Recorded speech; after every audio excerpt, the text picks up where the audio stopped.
बाबा शिव को याद करें। और एक बहुत बड़ी भ्रांति है कि परमात्मा ने हमें सुख दिया है, परमात्मा ने उनको दुख दिया, या परमात्मा ने हमको दुख दिया है, उनको सुख दिया है। इस धारणा को मैं सिरे से खारिज करता हूं। परमात्मा बाप किसी को न सुख देते हैं न दुख देते हैं।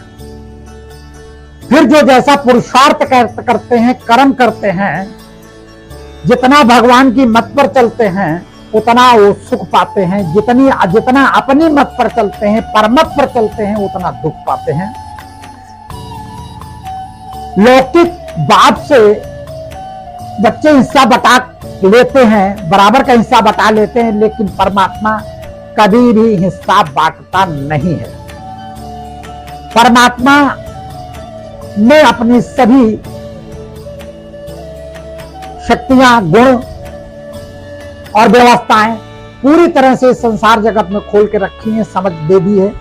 अब जितना जो स्वीकार कर पावे उतना सुख पाएगा, जितना अस्वीकार करेगा, माया को स्वीकार करेगा, उतना सुख पाएगा। परमात्मा किसी को भी दुख सुख नहीं देता है, यह हमारे अपने कर्मों का भोग होता है।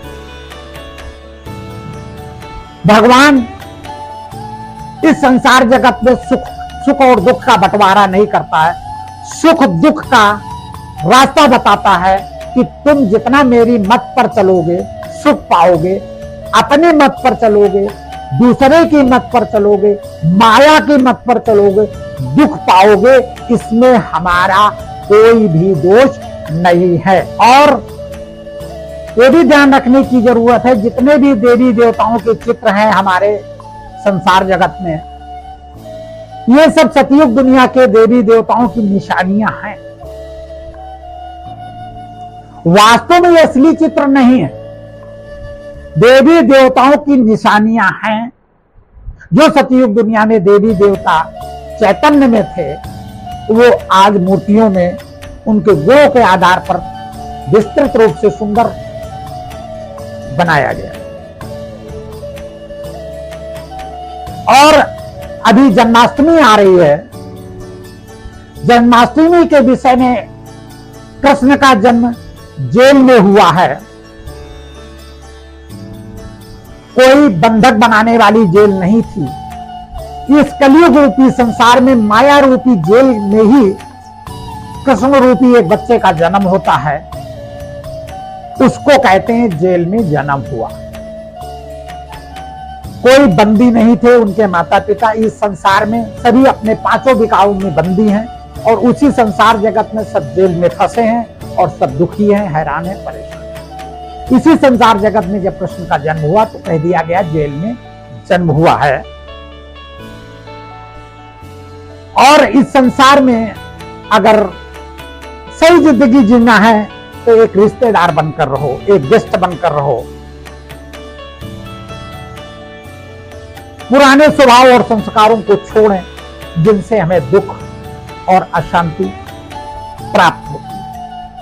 अगर आप पुराने स्वभाव संस्कारों को नहीं छोड़ सकते, परमात्मा के बच्चे होते हुए भी मांगना नहीं छोड़ सकते मंदिरों में, दुनिया में, तो निश्चित आप समझ लीजिए आप भिखारी के भिखारी ही बने रहेंगे।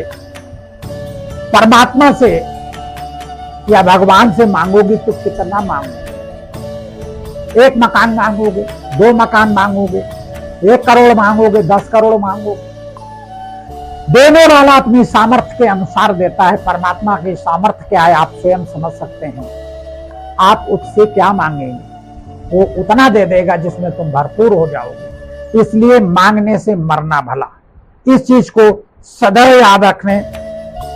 पाप काटने का लिए कोई दूसरा उपाय नहीं है सिवाय अच्छे कर्म के अलावा।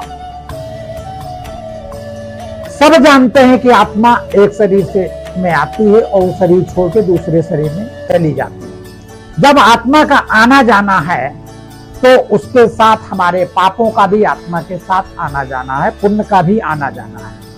इसलिए पाप पुण्य पर जरूर ध्यान दें। विश्व में आज कलयुग दुनिया में सबसे बड़ी दवा है दुआ। नेकी करो और दुआ लेते रहिए, आप निश्चित है परमात्मा की छत्र छाया में बने रहेंगे। बाबा शिव को याद करें और सदा आनंद।